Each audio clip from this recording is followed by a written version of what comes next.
Sementara itu pemirsa, sama seperti di Kabupaten Musi Banyuasin, para kandidat bakal calon kepala daerah baik itu bupati maupun wakil bupati mulai mengambil formulir pendaftaran di Partai PDI Perjuangan Oku Selatan.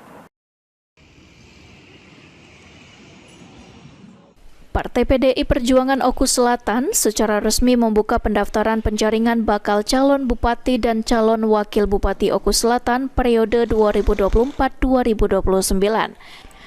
Pasca dibukanya pendaftaran penjaringan bakal calon bupati dan wakil bupati Kabupaten Oku Selatan pada 16 April oleh Dewan Pimpinan Cabang Partai PDI Perjuangan, tercatat 4 kandidat bakal calon bupati dan bakal calon wakil bupati Kabupaten Oku Selatan secara resmi telah mengambil formulir pendaftaran.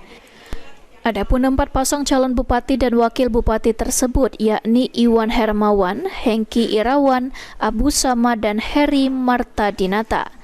Pembukaan pendaftaran penjaringan bakal calon bupati dan wakil bupati Kabupaten Oku Selatan oleh Partai PDI Perjuangan ini sendiri akan berakhir pada tanggal 20 April 2024. Alhamdulillah hari ini sudah ada 2 pasang bupati dan wakil bupati, yaitu Saudara Hengki Irawan bersama calon wakilnya Saudara Al-Kadri, juga Saudari Iwan Hermawan bersama wakilnya Saudara Faisal Ronopa.